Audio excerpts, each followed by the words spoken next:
बात करते हैं शिवपाल यादव के, जिनको अखिलेश के बुलावे का इंतजार है। जब से नेताजी का निधन हुआ तब से शिवपाल और अखिलेश की नजदीकी बढ़ी है। शिवपाल कई बार खुलकर अपनी बात कह चुके हैं, लेकिन अखिलेश ने अभी तक कोई प्रेस कॉन्फ्रेंस नहीं की जिससे उनके दिल की बात जानी जा सके। इस बीच शिवपाल यादव ने एक बार फिर मीडिया के माध्यम से भतीजे अखिलेश तक संदेश पहुंचाया है। साथ ही ये भी इशारा किया है कि नेताजी की जयंती पर कुछ बड़ा हो सकता है।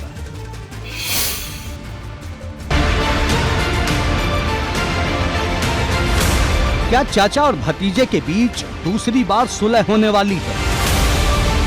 क्या नेताजी की पहली जयंती पर वो होने वाला है जिसकी गुंजाइश लगभग खत्म हो चुकी थी?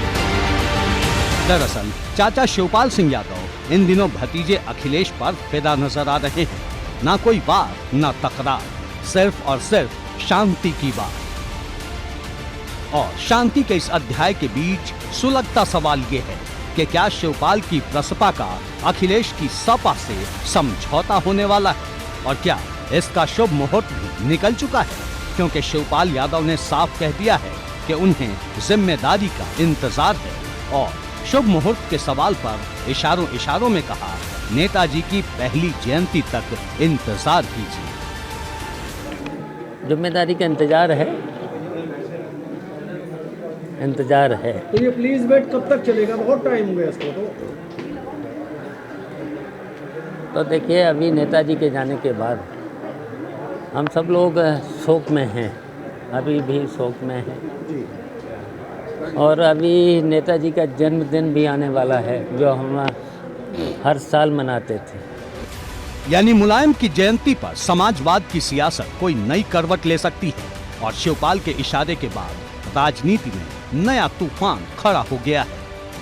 देखिए, हमारी पार्टी प्रगतिशील समाजवादी पार्टी है। ये सही है कि समाजवादी पार्टी से तो अभी तक हम अलग ही हैं, लेकिन हम अपनी पार्टी को मजबूत करने में लगे हैं।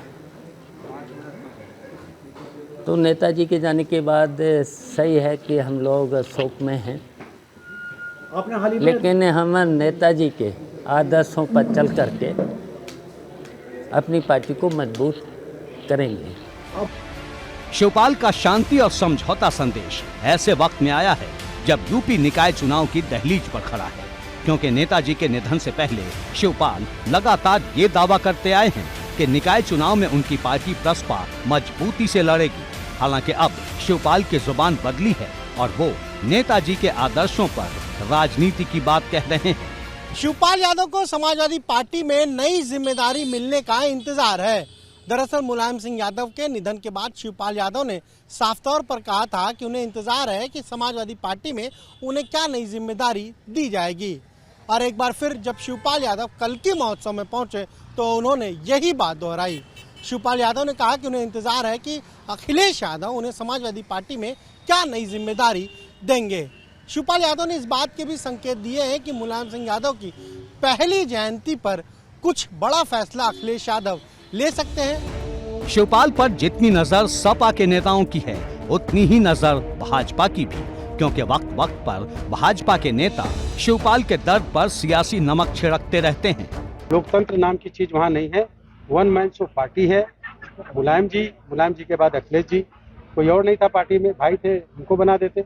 आजम खां को ही अगर समाजवादी पार्टी राष्ट्रीय अध्यक्ष बना लेती तो मान लेता कि समाजवादी पार्टी लोकतांत्रिक पार्टी है। जो बयान दे रहा है वो गलत दे रहा है, लोगों को गुमराह करने का। जो उनके संस्थापक सदस्य हैं या पार्टी को चलाने वाले लोग रहे हैं, समाजवादी पार्टी में कहीं ना कहीं वर्चस्व की लड़ाई में वो लोग पिछड़ते रहे हैं।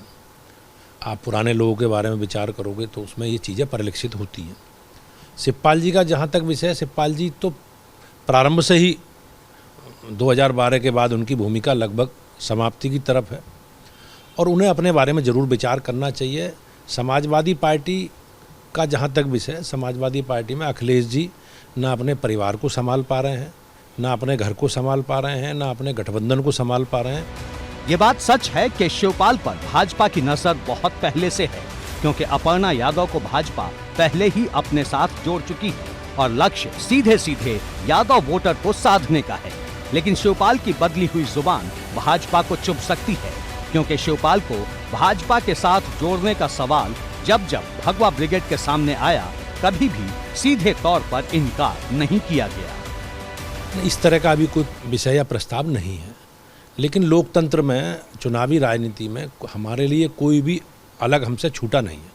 हमने ऑनलाइन मेंबरशिप की है भारतीय जनता पार्टी ने, हमने किसी को सदस्य बनने को रोका तो है नहीं, लेकिन हमारी पार्टी का नेतृत्व, केंद्रीय नेतृत्व इन सब विषयों पर तय करेगा।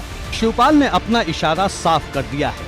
वैसे भी नेताजी के निधन के बाद शिवपाल एक अभिभावक के रूप में हर वक्त दिखाई दिए और सपा में संरक्षक की जगह भी अब खाली हो चुकी है। लेकिन सवाल अखिलेश के सामने है, क्या वो शिवपाल को नेताजी की जगह देंगे या ये बात हर बार की तरह इस बार भी चर्चा के बाद ही खत्म हो जाएगी। एबीपी गंगा के लिए ब्यूरो रिपोर्ट। मुजफ्फरनगर हिंसा में भाजपा विधायक विक्रम सैनी को 2 साल की सजा होने के बाद भी उनकी विधायकी बरकरार है और इसी को लेकर सियासत में तकरार है। रालोद के बाद सपा और बसपा ने भी मोर्चा खोल दिया है। सैनी की सदस्यता को लेकर उठ रहे सवालों से सियासत गर्म हो गई है। पूछा जा रहा है कि एक जैसे मामलों में 2 अलग अलग मानदंड क्यों? विपक्ष के सवाल पर भाजपा कानून का हवाला दे रही है, लेकिन सियासी हो हल्ला जारी है।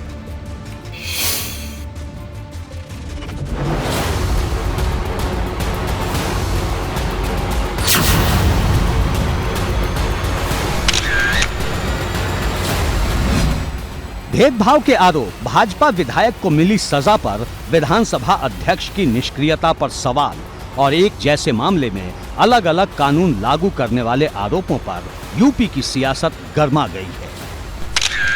दरअसल मुजफ्फरपुर के खतौली से भाजपा विधायक विक्रम सैनी को जनप्रतिनिधित्व कानून के तहत 2 साल की सजा मिली है, लेकिन अभी तक विक्रम सैनी की विधायकी रद्द नहीं हुई, जबकि आजम खान को जनप्रतिनिधित्व कानून के तहत 3 साल की सजा मिलते ही 24 घंटे के भीतर विधायकी रद्द हो गई और यही बात जयंत चौधरी को चुभ गई। आरोप है कि भाजपा के विधायक और विपक्ष के विधायक में भेदभाव हो रहा है। रालोद इस मामले में विधानसभा अध्यक्ष से मुलाकात करने वाली है।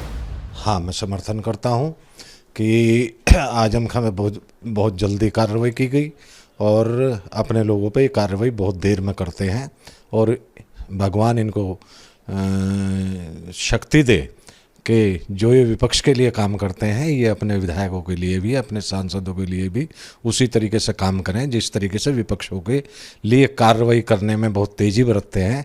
इसी तरीके से इन्हें उनकी कार्रवाई में तेज़ी करनी चाहिए। कार्रवाई में अगर देरी हुई तो आप लोग क्या करेंगे? चूंकि आप विधानसभा में नेता दल हैं, तो किस तरीके से आप लोग की आगे कार्रवाई रहेगी अगर कार्रवाई में देरी होती है तो?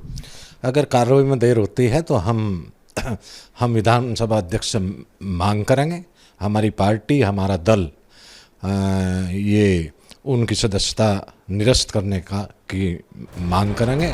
जयंत ने इस मामले को लेकर विधानसभा अध्यक्ष को चिट्ठी भी लिखी है। जयंत ने अपनी चिट्ठी में लिखा, आजम खान के मामले में आपकी प्रशंसा की जानी चाहिए, लेकिन पहले के मामलों में आप निष्क्रिय नजर आते हैं। ऐसे में आप जैसे न्याय करने वालों की मंशा पर सवाल खड़े होते हैं। क्या कानून की व्याख्या अलग अलग हो सकती है? क्या सत्ताधारी दल के विधायक के लिए अलग कानून है? मुझे विधानसभा अध्यक्ष सतीश महाना पर थोड़ा विश्वास है, जो हम उनके टच में हैं, तो मुझे विश्वास है कि हमारे अध्यक्ष जी कार्रवाई करेंगे। एक आखिरी सवाल, आप लोग कब तक कार्रवाई का इंतजार करेंगे? कार्रवाई का इंतजार हम देखते हैं।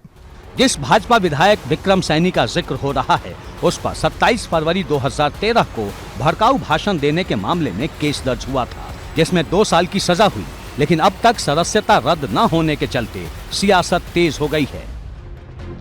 रालोद ने भाजपा सरकार की नीयत पर सवाल उठाए तो सपा ने भी हल्ला बोल दिया। जो आरोप रालोद के हैं वही आरोप सपा के भी हैं। आजम साहब के साथ क्या हो रहा है पूरा देश देख रहा है। कल चौधरी जयंत जी ने आवाज उठाई कि जहां आजम साहब की 24 घंटे भी इंतजार नहीं किया स्पीकर साहब ने, वहीं कुछ लोगों के महीनों पहले वही सेम फैसले आया कि उस पर स्पीकर साहब संज्ञान नहीं ले रहे हैं। कि बीजेपी के लोग समाजवादियों के साथ सौतेला, दोहरा व्यवहार एक अलग नजरिए से देख रहे हैं। यहाँ 2 सवाल हैं। पहला, क्या भाजपा और सपा के विधायकों पर कार्रवाई होने में भेदभाव हो रहा है? और दूसरा, अगर भेदभाव नहीं हो रहा तो फिर क्या आजम के मामले में जल्दबाजी की गई? क्योंकि सिर्फ सपा और रालोद ही नहीं, बसपा भी सरकार पर चुभने वाले हमले कर रही है। कि ये जो पार्टी है ना बीजेपी, हर मामले को अलग अलग ढंग से, जो अपने हित में है, जो उनके लोग हैं, उन पर कार्रवाई नहीं करती, लेकिन दूसरे जो विरोधी पार्टी के लोग हैं उन पर बहुत जल्दी कार्रवाई, बल्कि कार्रवाई करने के लिए वो स्टेज टू स्टेज मॉनिटर करते हैं। तो इस देखिए वो बहुत उसमें भेदभाव तरीके से ये काम हो रहा है। सपा हो, रालोद हो या बसपा हो, भेदभाव के मुद्दे पर सब एक सुर में सरकार पर हमलावर हैं। लेकिन भाजपा का अलग ही दावा है। भूपेंद्र चौधरी के पास जो जानकारी है उसके मुताबिक 2 साल से ज्यादा की सजा पर ही ये कानून लागू होता है।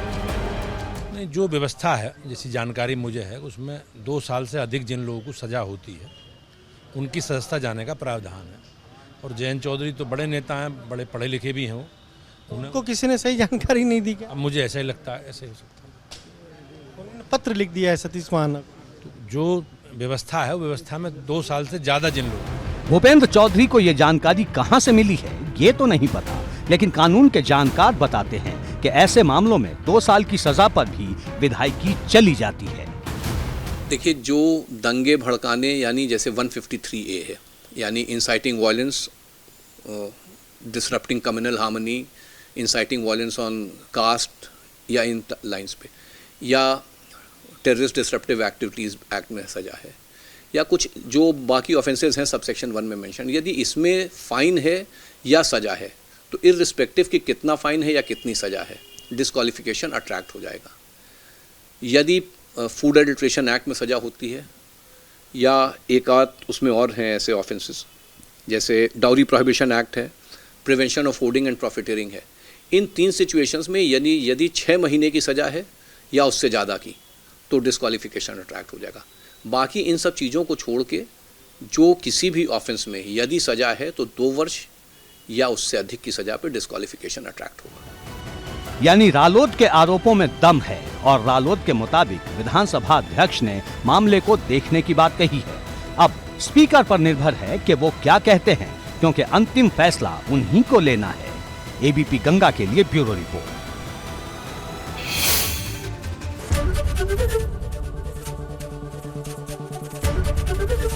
एबीपी गंगा, खबर आपकी, जुबान आपकी।